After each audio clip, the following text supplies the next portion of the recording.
the truth frankly and boldly. Nor need we shrink from honestly facing conditions in our country today. This great nation will endure as it has endured, will revive and will prosper.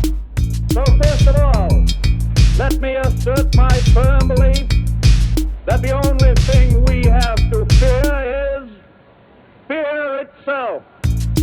Nameless, unreasoning, unjustified terror. Welcome to everyone who has joined us today. My name is Della Rucker. I am the principal of the Wise Economy Workshop, and I am so delighted today to be able to have a conversation with one of my longtime just friends and people that I admire and people that I've been so honored to be able to work with and learn from.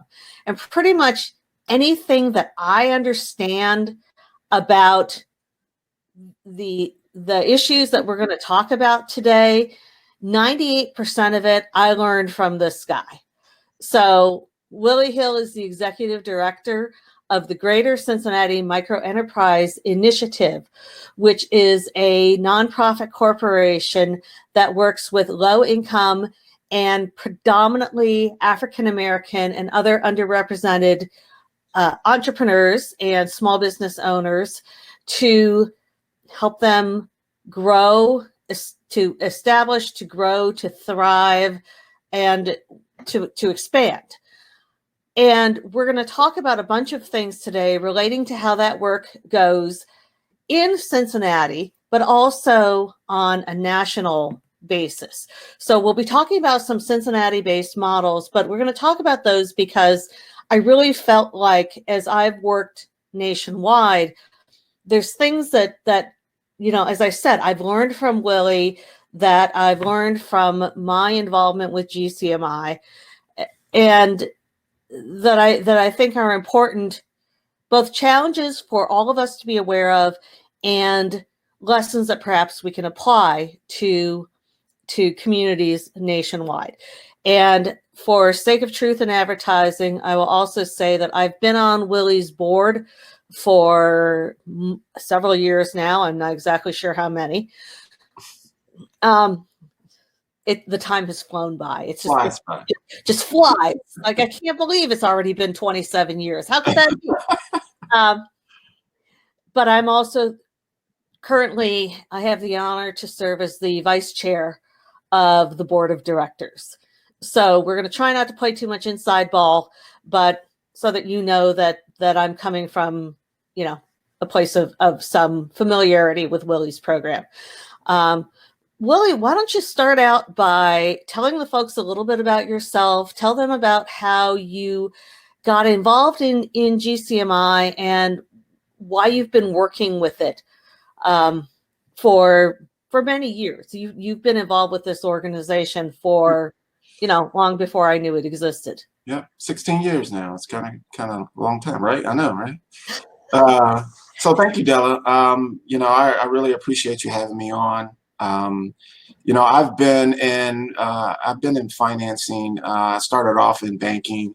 You know, I was, you know, at a financial institution for over, 13 years, and an opportunity came up to be able to be a business coach. And, you know, my passion has always been being able to support individuals and support them with their financial needs. And the opportunity to become a business coach popped up, and I wanted some flexibility. And so I took the job, and then the executive director position opened up here at GCMI. And I thought this was a great opportunity for me to be able to shape you know, and mold, you know, how I thought I could benefit, you know, Cincinnati. I'm born and raised Cincinnati, so I've always been proud of that, and so I love helping my community. So GCMI, when I first started, it was actually interesting from the standpoint that I did approach it like a banker, and which was your first career. Which was my first career. So, and I had to learn some things about nonprofit, but learn some things just about supporting small businesses because I did take it from a lender's perspective. And It took me a couple years to really figure that out. But once I did, I really fell in love with entrepreneurship. And I think it is a problem solver for the world and for many individuals that are in poverty. And I think it's an important skill set that can be taught. But it is important for me, I think, just to be able to have GCMI in this community to be able to serve this population, because as we know now more than ever, having entrepreneurial skill sets are going to be needed in order to progress forward through this pandemic. But so I've been working with GCMI to really try to mold us a little bit more into that space where we're serving individuals in terms of helping them with their skill set, and at the same time helping them with the business development side of owning and starting a business, and then making sure there are resources for them to be able to do this. Excellent. And why don't you tell us a little bit about typical GCMI? We usually call them clients, right? So these may be people who are taking some of the courses, who are getting coaching, and these are all things that we'll talk about as we go through our conversation here, but also about, in some cases, they become people who can receive microloans from this organization. So tell us a little bit about the folks that you're working with on a daily basis when you're not having board members and, us folks showing up. There you go. Our client typically is, the avatar has been a African-American female, 3 children, two and a half, 3 children, high school educated, and usually have been on some assistance for some period of time in their life. That's probably 65% of the individuals that come to us. Our focus on that client typically comes to us because they're in transition. Either they're in transition from their jobs, transition in terms of their career. They are looking for opportunity. And I always say this, and I've said it to our board, and I've said it to others, and especially practitioners, that when we see clients and they come to us, it's almost like they're looking, and it is that they're looking for hope, right? They've exhausted a lot of different things. They've exhausted employment opportunities. They've exhausted, hustles and things along those lines, and they want something different, and they want to know that they can try something different, and that's who typically comes our way, especially in our classes. They are exploring and wanting to. Want some confidence that, hey, this is something I'm able to do. And my number one goal is when they come to me is pretty simple. I want to provide them a safe place and a safe environment to learn and to grow. And I don't mean safe as in safety, it's a safe learning environment where they can ask the questions, where they can feel compelled to get trusted resources to answer their questions. So, and that's what I tell them when they walk through the door. I want to make sure that they're coming to me and they feel safe, because they are so vulnerable, and we take that very serious. We take that very serious because the minute we break that, we break their trust, and we don't. Already that they're coming to us with a little bit of hesitation. Yeah. And so that's who's coming to us. And it is, we're seeing those that can't find employment. That could be individuals with criminal backgrounds. We're seeing it, like I said, we're going to see a whole lot of more individuals who just lost their job, who are trying to figure out, what their next steps are, because they can't go back to what they're doing. And so they have to make some choices, and part of who we are and what we want to make sure about is to help them with those choices. If it's career, if it's employment, if it's business ownership, we believe entrepreneurship and developing that skill set will be able to help them. So that's who's coming through our door for our classes. And then from a lending standpoint, it's a little bit across the board. We're getting established business owners and some established business owners, but 80% of my portfolio are startups. And so, we've helped startups, and that's what we try to focus in on as much as we can. But, we try to help those that come through the door and to be able to help them. So I definitely want to talk about the lending, because microlending is such an unbelievably crucial piece of this equation. Yeah. And as I've learned from you over the last several years, just how difficult microlending can be to set up as an effective tool. But before we get there, and before we talk about the actual sort of classes and programs and systems that GCMI offers, let me, if you don't mind, and I'm grateful to be able to talk with you about this, because a lot of times, people who look like me are scared of saying the wrong thing, or just stepping Right. in something they don't want to step in. So I'm grateful to be able to kind of ask you this question and kind of demonstrate a little bit of ignorance. But we talked about these folks as looking for hope, as looking for confidence, and needing a safe environment to learn. Mm-hmm. Now, there's a lot of folks, and as you acutely know, Cincinnati, for example, is chocked with programs for teaching people to be entrepreneurs, teaching people to start their own businesses, Mm-hmm. Yada, yada, yada, yada. And a lot of cities have a lot of programs like that. Right. So why is this needed?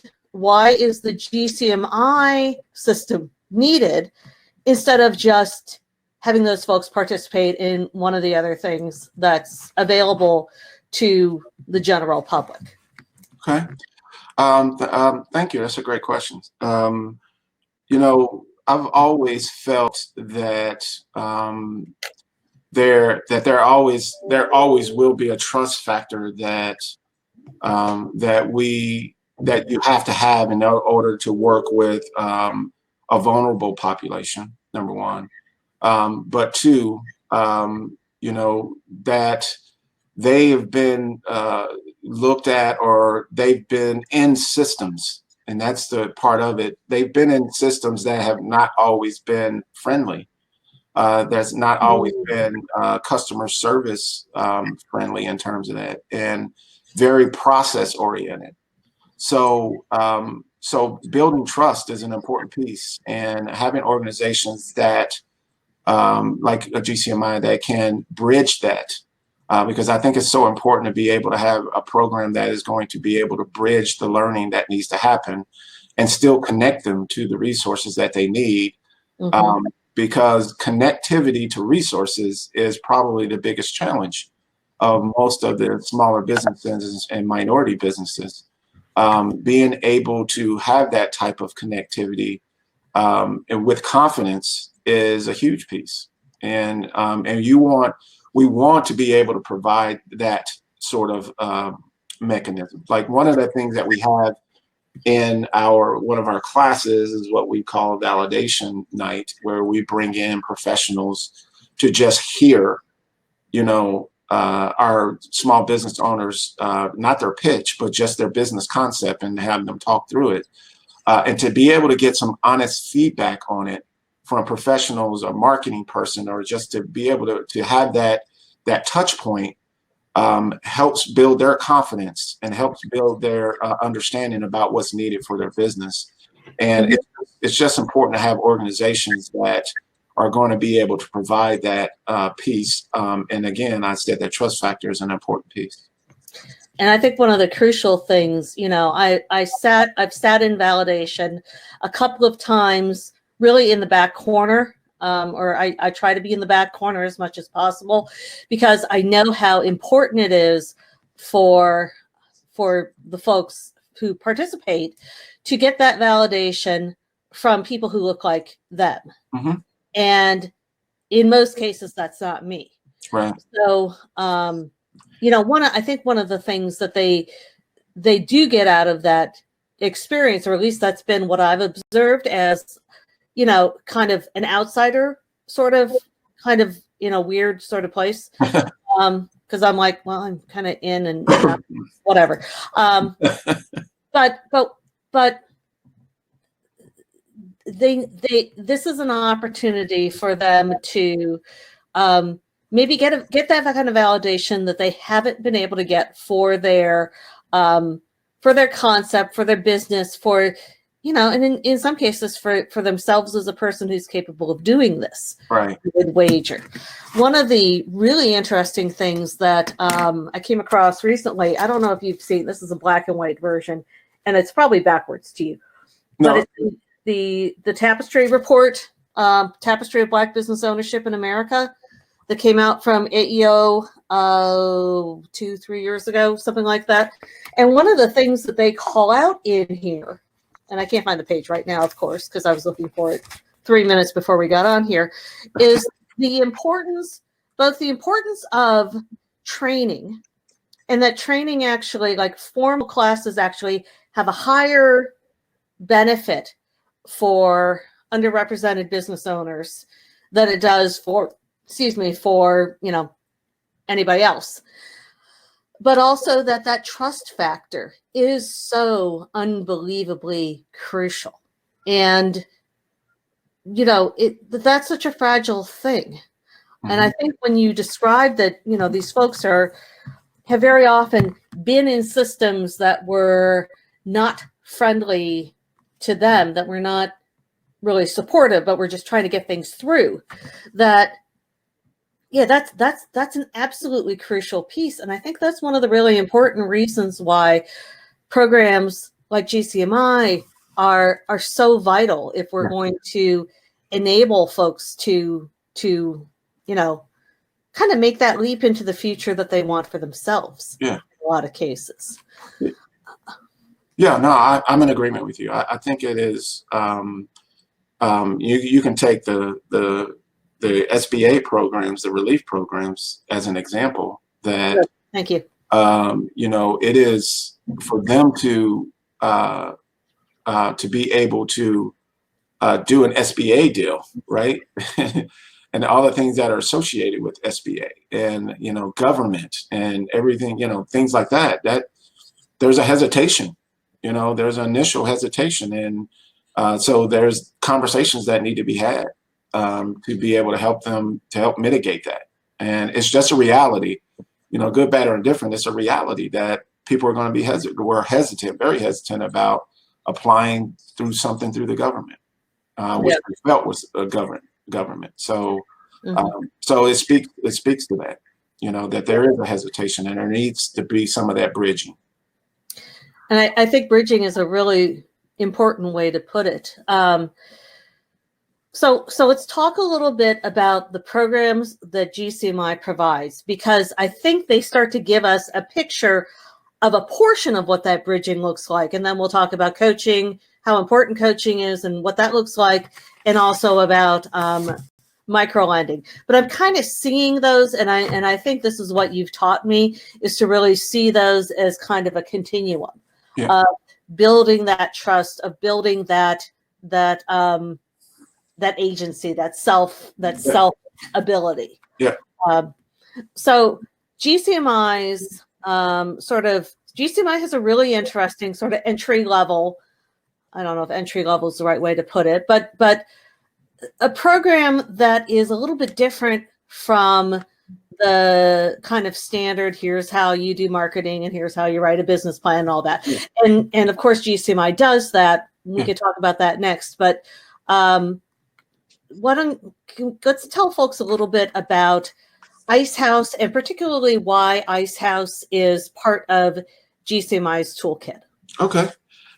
So we, you know, like most business development programs that are in our space, they all sort of have a traditional type of curriculum that they use. And most of them are, you know, most of them have been modified a little bit to help to include like lean startup principles and things like that included in there.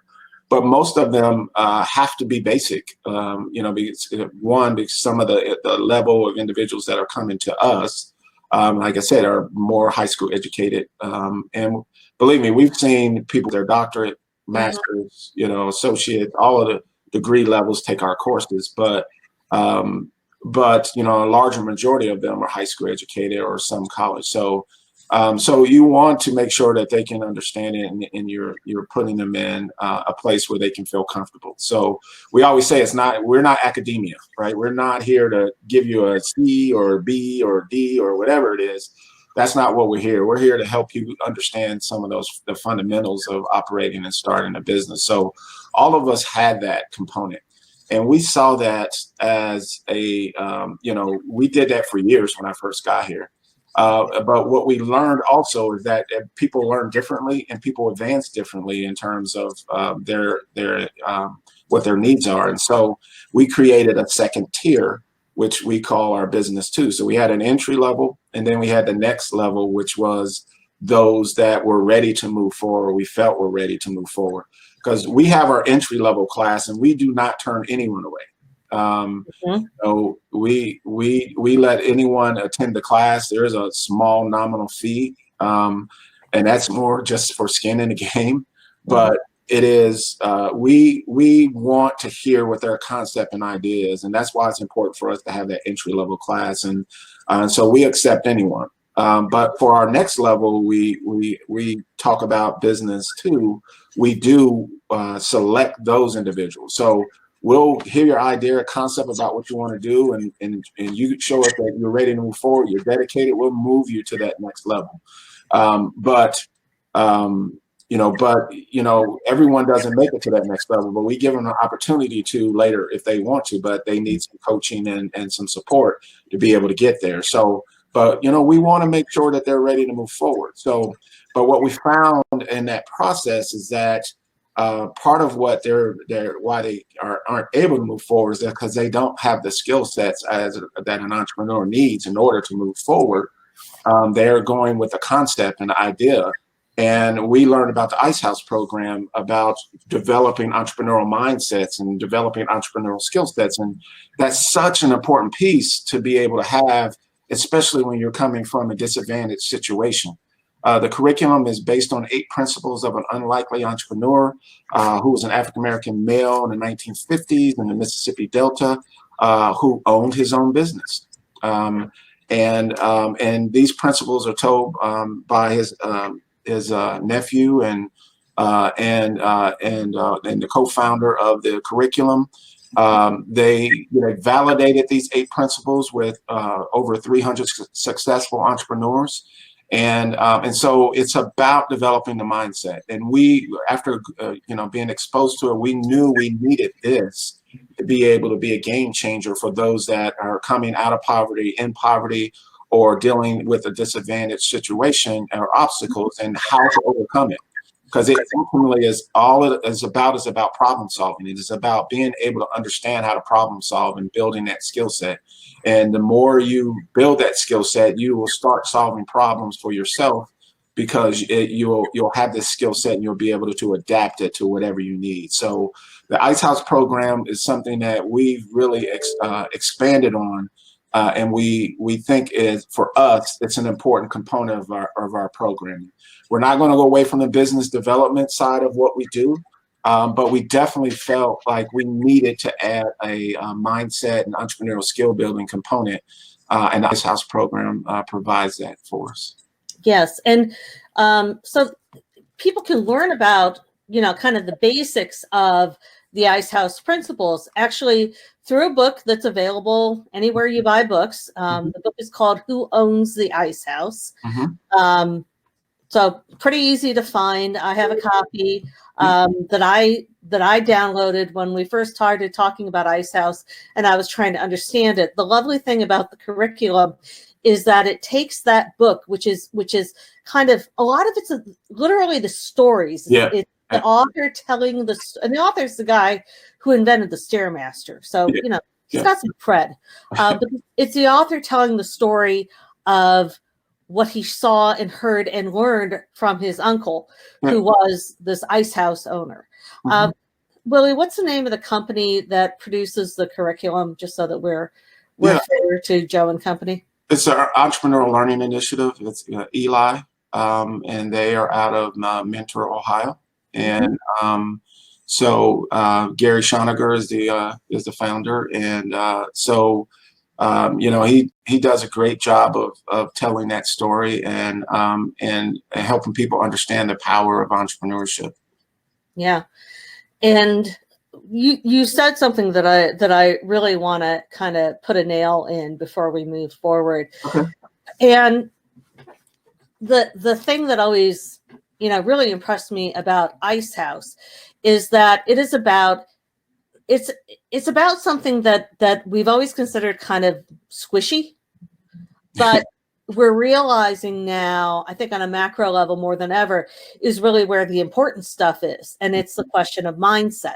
It's a question of what kind of fundamental thinking skills do you bring to the table? So it's, you know, as GCMI does, you know, it's perfectly important to have classes where you talk about, you know, how do you run a business? How do you handle your finances? How do you figure out your market? How do you do this work? But teaching the thinking skills that lay the underpinning, lay the foundation for how you do that work is absolutely crucial. And you know, Ice House has been a great tool, in part because it's not just that one guy's story. It is, you know, hundreds of videos with underrepresented entrepreneurs of all types.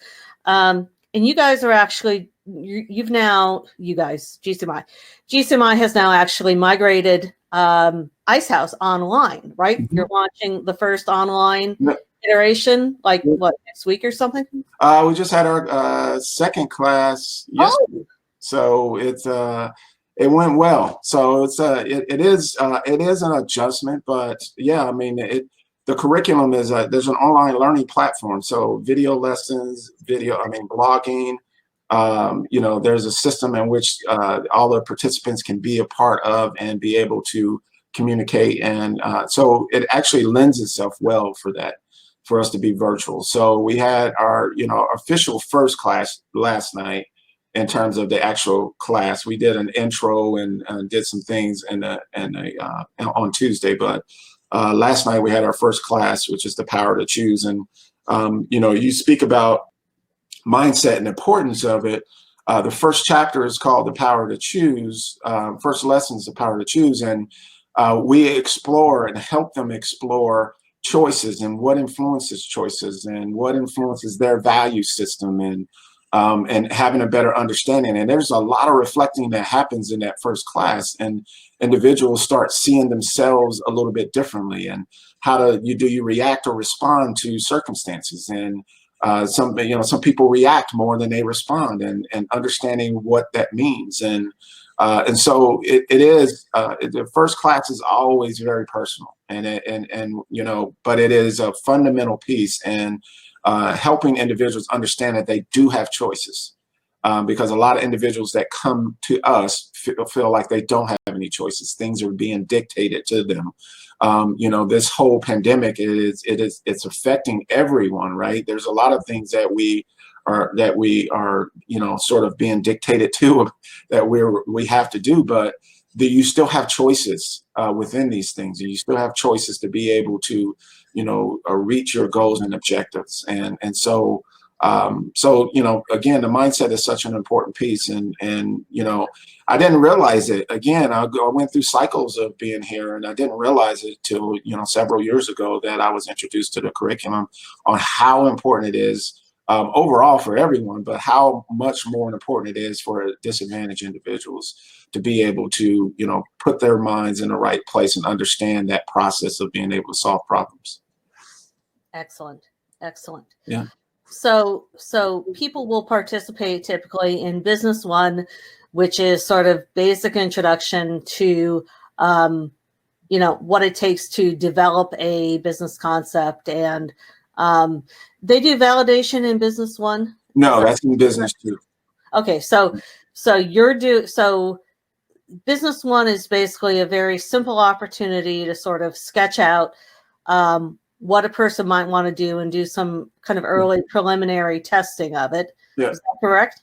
Yeah, we just want them to be able to express it and get it out and be able to put it down on paper, because a lot of them have never done that. They've never put it down on paper. And so we're forcing them to put that down on paper and have somebody, help them with that in terms of being able to help assess and evaluate and give them perspective. So everything's been here, everything's been in their head. And, our majority of the time too, is that for Business One individuals, they're coming to us because they have a skill set that they think they want to turn into a business. Mm-hmm. Right? And the skill set does not mean it's a business, right? It just means that you have a skill set. But how do you make it a business? And so that's what they need help with. So it is really about, we want to see them come out with a concept, or understanding the concept and how they think they can market it, and then get some of the basic things they need, components of a business plan, some of the things that go along with that, what are some of the structure of businesses and what that really means and why it's important to you, things like that. So we want to give them a little bit more of a foundation, but for us, it is for us to be able to see who's ready and who can move forward. And that's how we use Business One. So we've got Business One, we've got Business Two, which is more like what people who've gone through accelerators, in any one of 100 programs would find familiar, at least in terms of the broad outline. The flavor is different, and that's unbelievably crucial to this particular population. Mm-hmm. And then we've got Ice House sort of running alongside it as something that not everybody does, but is there, if it's of value to that person. Right. But one of the things that you've referred to as we've talked through these sort of more programmatic pieces is, and you've used a variety of words as we've gone through. You've talked about support, you've talked about helping them, and in a sense, all of that is coaching. And coaching, is one of the most important things that GCMI can do.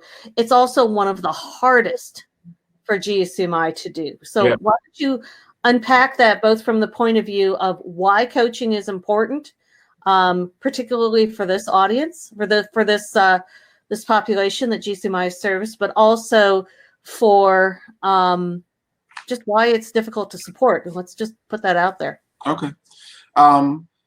The coaching aspect of it is an important piece, just one for just sheer building of confidence of these business owners.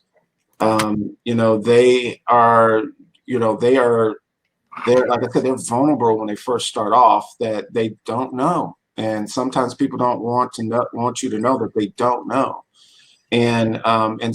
But what they struggle with is some of the aspects of business. One of the things, because we teach a Hispanic class, business, sort of like a Business One in terms of Hispanic, it's taught in Spanish, and I have a Hispanic instructor who coordinates other, instructors. But one of the things we understood with that population is that they wanted more about the systems, the business systems, and how to navigate them, right? Mm-hmm. That was very important for them in terms of that structure and being able to have something like that. And so, for our traditional clients, it is close to that same piece, that they really need support to be able to ask questions and feel good and have a trust factor with the answers that they're getting.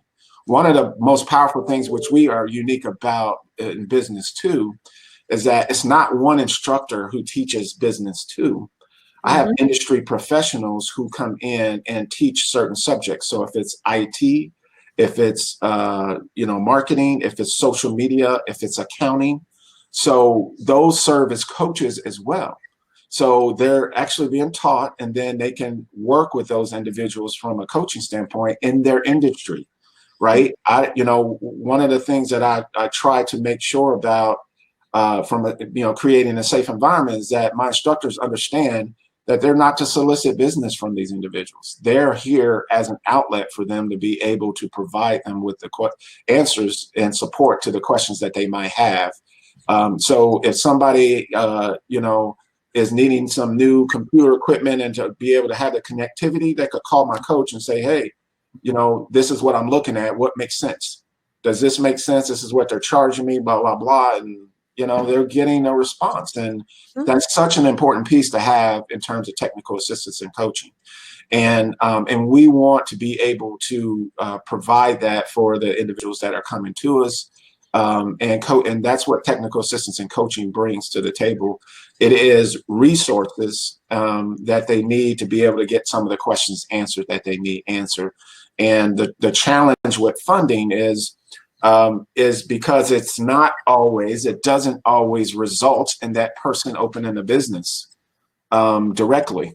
And when they do open a business, it is maybe a year later.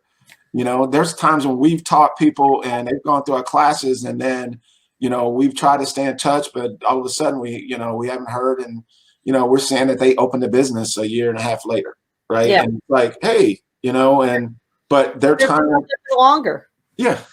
I mean, it does, and we want to make sure we understand that, but funders don't always understand that. Right. They want to see you have those results, and because we're more results oriented now, and it's okay. We want to be held accountable, but working with this population, it takes a little bit longer to get them to where they need to be. And one of the other great things that we've learned about our program is that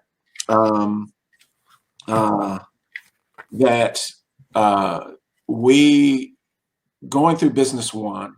Let's just say if a student went through Business One, we've had a couple that have go through Business One and Business Two. They're with us 4 months almost.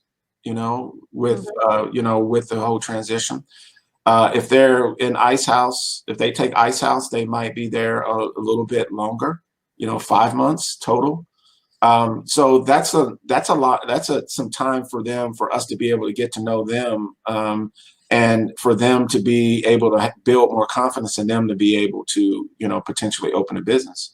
And part of it, that sometimes they're still not ready, right? They're still not ready. And I think that's part of why we really think the mindset piece is an important piece, because they have to go through that process of understanding what it really takes to be successful and do all the things as they're going through this. That is, building their community, right? Which is building their network of resources, and understanding the financial side of it, being able to be confident enough to talk about their business and recognize who they should be, who their target segment is, and how to communicate to them and how to connect with them. All those things are taking you through that, you're going through that process, and it takes time. It just takes time. And so that's part of that challenge. Good. No, that's well explained. I appreciate that. So let's talk a little bit about, I don't want to make too neat of an arc about this, because people who, it's not like, you start in one and you just kind of magically progress through. But one of the things, we've talked about, kind of the two different types of training. We've talked about the importance of coaching. And in a lot of cases, you're coaching businesses that, are in that in-between space where maybe they've done business too, but they haven't launched yet, right? Yeah. And they're in that in-between process that you just described so beautifully. Another place where you do a lot of coaching is in the preparation for and then the receipt of the microloans. Mm-hmm. The interesting thing with GCMI, and this is, I might not know, but to the extent that I know, I'm not aware of another organization in the country that is both an entrepreneurship training provider and a CDFI, a community development finance institution. And I think you told me that, or you've told the board at some point that GCMI is the smallest CDFI in some universe. We are in Ohio, I know for sure. It's definitely the smallest in Ohio. Yeah. And the primary purpose of GCMI's CDFI, that's a lot of letters, but the primary thing that GCMI does through its CDFI function is to provide microloans. So can you talk a little bit about the microloan program? A little bit, I don't want to get too deep in the weeds, but kind of generally how that works and the benefits you see to that, but also the challenges that come up. So that was like a lot to cram into like one question to you. Well, microlending is, I think, is a very important piece for community development. Most microlending that is out there in multiple cities or other cities, they are sub-programs of larger CDFIs. We are a loan fund CDFI, so our focus is on smaller, and so to be able to offer microloans is an important piece for us, and we are very blessed, and our partnership with the city of Cincinnati has been a very great partnership. But it's an important part of that process for smaller businesses to be able to have the flexibility of that underwriting that goes with typical microloan programs. Like I said, most are startups, and it is harder for CDFIs and financial institutions, larger ones, to work with startups. People were putting there, you have to be in 6 months, or most are over a year before you apply for some financing. And so, I'm sorry, I just want to unpack this a little. So meaning most CDFIs have their requirements are that you have to have been in business for at least a year. You have to, what are some of the other typical requirements that end up precluding a lot of startups and businesses that are owned by people who are underrepresented? What are some of the barriers that they're encountering? Credit. CDFIs. Yeah, well, credit is always there. So the threshold for credit scoring is there. The issues associated with credit that go along with that is a challenge. Documentation sometimes is a challenge, to require documentation. Like having tax returns, or having financial statements. Some would like prepared financial statements, and most CDFIs have a lot more flexibility now. But things like that, that some of the businesses that are starting off just don't have, or it's not. I would say is not as I'll use your word. They're squishy, right? They're not. No. They are not. I was using squishy different. All right, but it's just not as clean. We always say things got a little bit hair on it. They got a little bit too much hair on it, right? So they don't want to mess with it. At my facial, but the top is slick. You're good. I took it off, and so it's a challenge for a lot of the smaller businesses to be able to provide that information, and then the process again. When you think about it, I'll use another PPP example. So the businesses, I had a hair salon, right? That no employees, but just 1099 people, right? And she couldn't apply, didn't have anything, it didn't have much to apply for the PPP with SBA relief.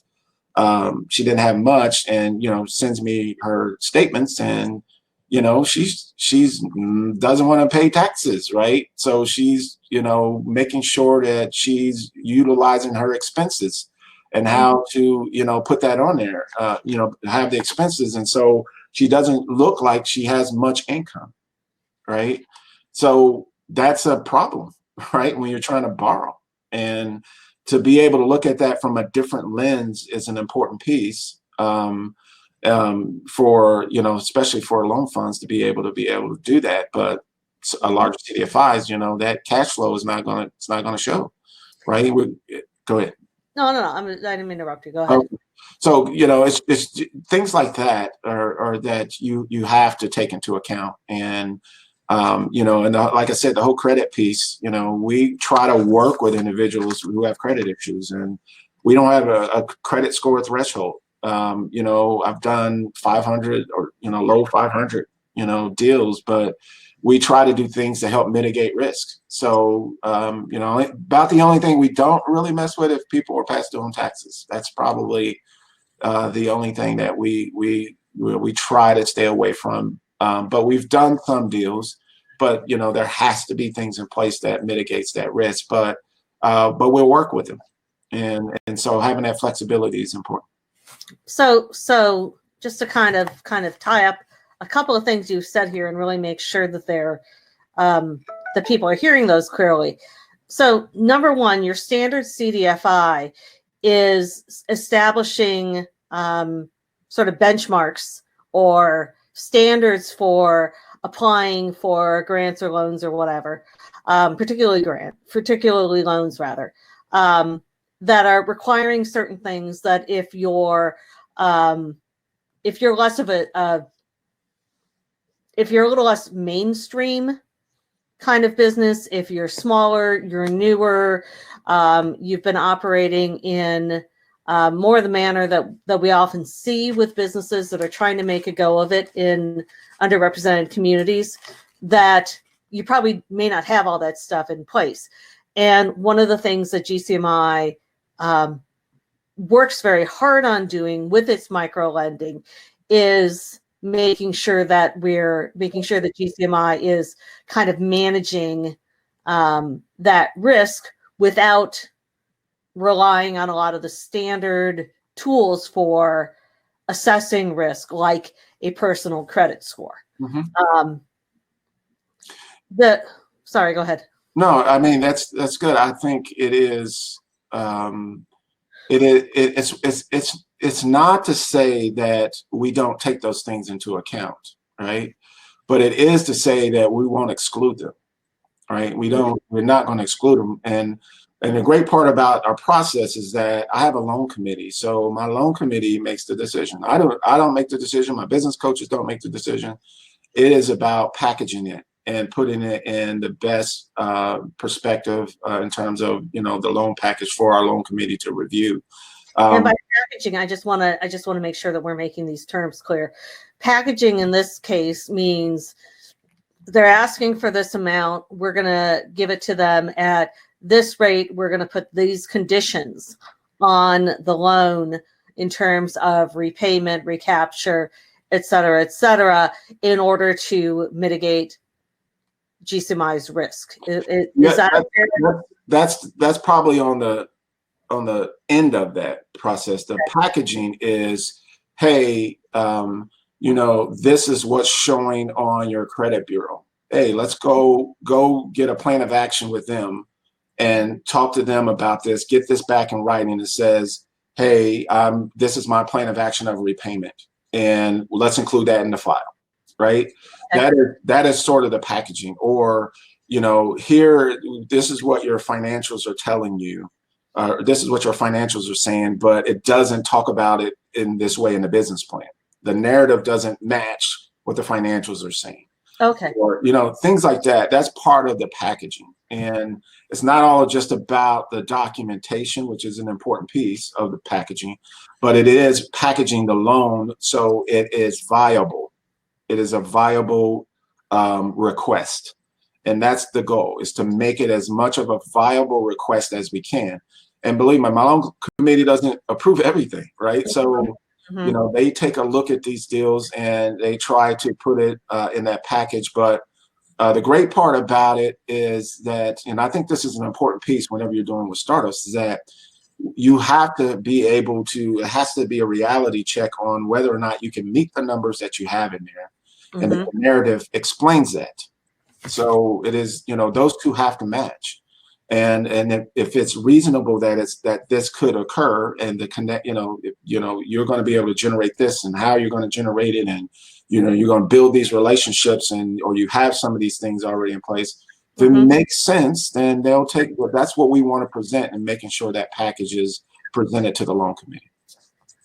And what you just described, Willie, is an incredibly labor-intensive process, as opposed to when, you know, somebody goes to a bank and they look at your income statement and they look at your credit history and they say, you know, like that, just based on very simple information. Right. What you're having to do in order to make that a viable pitch to the loan committee. And if I remember correctly, the loan committee is not just random schmucks like me. It's people who are professional lenders. Right? Not everybody. There are some schmucks like you that are. No, I'm joking. No. I had to give you the word schmuck. I have to work with here, buddy. I know. Oh, my bad. No, you know, we do have you know, some business bankers. We have community people, and we have business owners. So you know, the business owners sometimes give the best perspectives in the loan committee. Like, hey, this doesn't make sense. Their staffing is saying they need to do this, but how are they going to do that? You know, they need to be able to look at this, and this. So like, I can take that feedback and say, hey, you need to go back and look at this, and you know, things that I might not have, or my coaches might not have looked at in the packaging piece of it. Yeah. And so and sometimes it's a fluid process too. Like, they could say, nope, they need to go back and do this, this, and this. We need to, you know, get these numbers validated more, right? Yeah. And not this. Yeah, it's a process. It is. So that adds even more time, right? So you know that you're going back and you know, and because the deal is being tabled, and it's something that has some viability, but they need more to be able to make a decision. So it is not always cut and dry.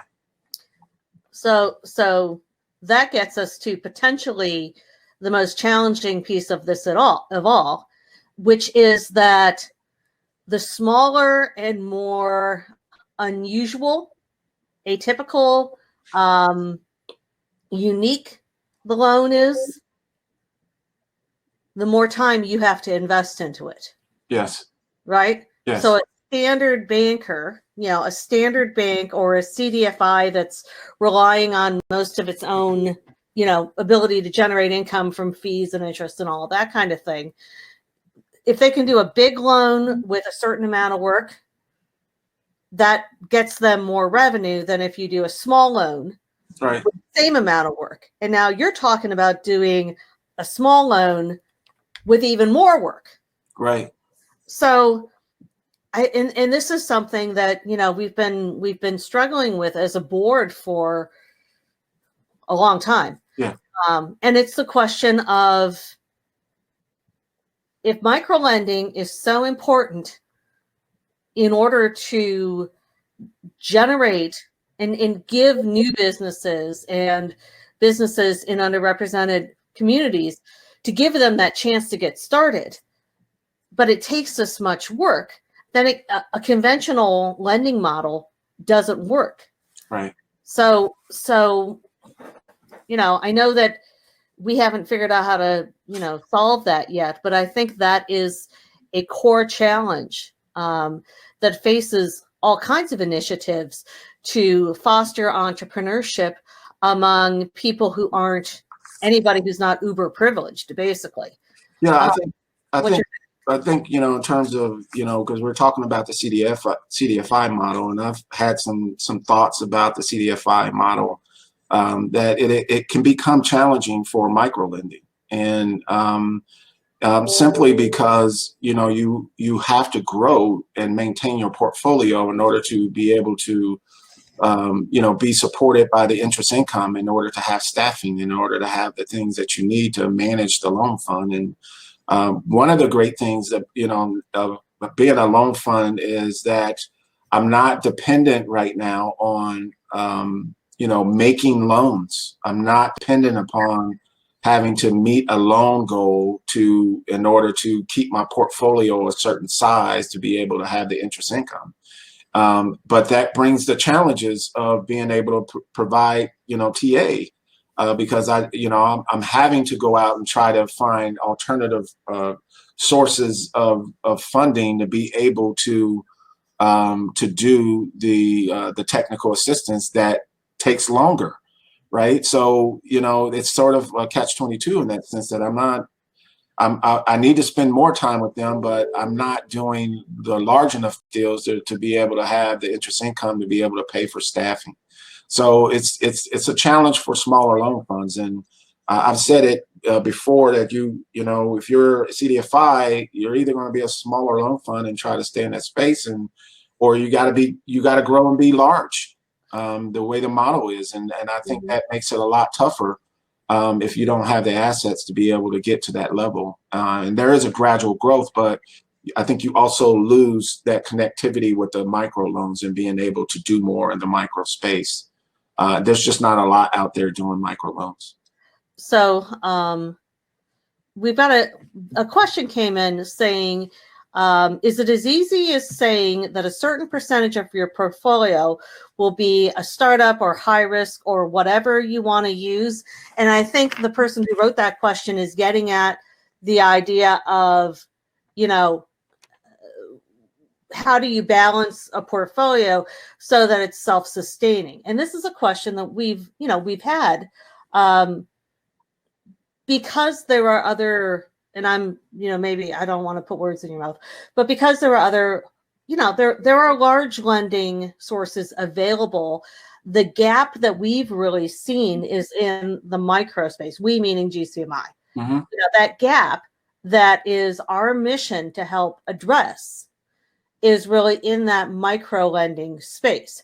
Mm-hmm. So, this gets to that big question we've been asking, which is, in one future alternative scenario, we could continue to be a loan fund, meaning that we're working with money that other organizations, in our case, predominantly the city of Cincinnati, have provided for the purpose of loaning out. And then there's a little bit of income, that comes to GCMI from, the interest rate and whatever, but not enough to really support the amount of work that they're taking. A different model, which larger CDFIs often take, is that they'll do a few really big loans, mm-hmm. and those are very stable. They're low risk. They're pretty close to what a bank would be willing to do, mm-hmm. and they use the income, the interest income from that to support the rest of their work. The challenge that we've encountered is that requires a capacity that we don't think we can grow to naturally. And we meaning GCMI in this case. And that if the mission is to serve microloans, that's a different mission from providing the kind of funding that a port authority, or in Ohio, the finance fund, or some of these other kinds of very large funders will do. Yeah, I think, and maybe if I'm, if his question, can you read his question again? I just want to make sure. Sure. She asked if it was it was as easy as kind of setting a standard for your portfolio and saying a certain percentage is going to be startup or high risk or whatever, and the rest of the portfolio, this is the part that's being implied by that, is more low risk, more mainstream, more stable, more, more. Yeah, I think from what my understanding is not as simple, because it's all rolled up into, the overall delinquency of whatever the loan fund is. So it's all going to roll. I mean, the portfolio is. So it's all going to roll up. I think the risk is that part of what the risk is that you're wanting to, because we deal with more grant funds and not borrow funds, it makes it a lot easier for us to have more flexibility. And I think that's an important piece. But when you're borrowing funds, the repayment of those funds, you're putting yourself at risk, and you want the larger CDFIs have to mitigate that, and I understand it. And CDFIs are a much needed role in our communities. They are, and because again, they are, bank financing is at one level in terms of criteria, and then CDFIs are below that for certain deals to allow more flexibilities that banks are not allowed to do, but they're borrowing at a lower rate, from these financial institutions to do these deals. And so, but even on the micro side, right, there's even more risk in terms of these deals because they are startups. They are, a little bit more things are involved in that. So, I'm sure there are some that have allocated a certain dollar amount to being able to do to do those micro deals, but how much they're actually doing, I'm not necessarily sure, but all of it rolls up into their delinquency. And so that is a concern for them to be able to go borrow more dollars to do more deals. They have to keep their delinquency at a certain level. Yeah. And I think that's a really, so there's a question of what their delinquency metric is. And the more riskier loans you take, the more that delinquency metric is going to be impacted. But the other piece that I think is really important to make sure that we're saying clearly for the sake of folks who, aren't exhaustively knowledgeable about CDFIs is that most CDFIs are not, they're borrowing from mainstream lenders. Is that correct? So they're borrowing from banks. They're borrowing from whoever else. They can get monies from foundations and not all of it's always borrowed, but a large majority of, especially for larger deals, it is borrowed, right? And they are, if they're borrowing it at 1% and they're lending it out at 5%, they're getting that spread on the interest income. And so, yes, to answer. But if you're going to borrow at that level, you have to, you're at a risk. I think it's that piece of the risk that I wanted to make sure, the risk that the CDFI is undertaking by taking that loan, mm-hmm.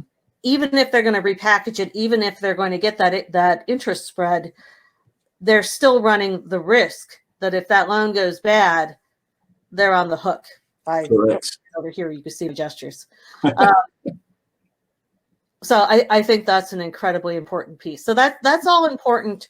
I hate to end on the point of like this thing that we haven't figured out how to solve yet, but I think it's really, really crucial for people to understand the constraints that CDFIs are under, especially when it comes to this microlending space. Yes. And we're now past, we're just barely past the hour. I don't have to cut away for sponsor identification or anything. So, not that we don't have to be that tied up on things, but is there anything that you want to kind of say by way of closing? Anything that you want people to understand about this very broad range that we've talked about? Everything from, the experience of people who have been disadvantaged and, had these negative experiences with programs in the past, all the way up through this, technical stuff around CDFIs. I just really appreciate you allowing my voice to be heard. I think, I want to represent the micro businesses and the micro lenders. We are going to go through a challenge right now in funding challenges. But our businesses are going to go through a lot more right now to be able to stay alive, and I would say, I don't say alive, just competitive, right? The whole market is going to change, and our ability to help them understand how to pivot right now is going to be a critical piece. And pivoting right now and being able to understand how to fund that or how to resource that is going to be so important. And, we're going to lose, unfortunately, numbers of minority businesses during this time. And we should see some, grow out of this as well, but we're going to see a far more number that we're going to lose, unfortunately. And but we want to be there to be able to help them try to pivot. And I think that's the biggest thing right now is, how can we help you figure this out, and what is your plan of action to be able to pivot, and can you? I think that's going to be a question. Can you do it? And we want to try to provide resources for them to be able to do that. So, and I know we didn't talk about, I would want to talk about the CNBC and, the Cincinnati Minority Business Collaborative. And I think that's an important, model that, we can maybe save for another time, but it's about trying to align, minority service providers and to be able to help businesses see a pathway through support and resources to help them, grow as business owners. And, GCMI's position has always been on the entry level, and that startup phase. And, we want to continue to build on supporting micro enterprises and micro businesses. Yeah. And I'm sorry about that. I got so sort of wrapped up in what we were talking about that I forgot that we were going to talk about the Cincinnati Minority Business Collaborative today as well. I mean, how many pounds of flour can you cram in the sack, I guess? So, yes. but no, I think I'm thinking out loud here, and okay. Hopefully the universe doesn't hold me to account on this, but it might be really cool if we could, because I do think that's a really good model. Okay. And that's a model that I want to talk about. So maybe we can look at putting together a group of, you and some of the other leaders from the CNBC to kind of talk about how it works. Okay. I think that's something that we need to, it'll take a little bit of time to unpack. Gotcha. And it would be really cool to have multiple people who can help us kind of lay that out. Okay. All right. So I appreciate it. All right. Well, Willie, that, I've appreciated you a lot for a long time. Our board is incredibly grateful always for your leadership. And it's good stuff. No, thank you. I appreciate what you do. So you bring a great perspective, and the work that you're doing across the country is so important. So thank you so much. All righty.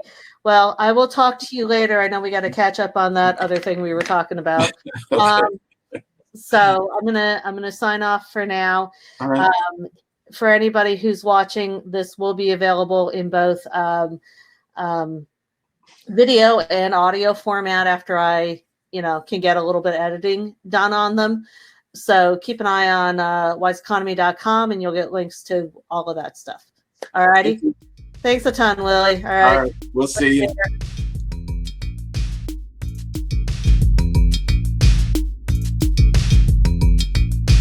It is preeminently the time to speak the truth frankly and boldly. Nor need we shrink from honestly facing conditions in our country today. This great nation will endure as it has endured, will revive and will prosper. So first of all, let me assert my firm belief that the only thing we have to fear is fear itself. Nameless, unreasoning, unjustified terror, which paralyzes needed effort to convert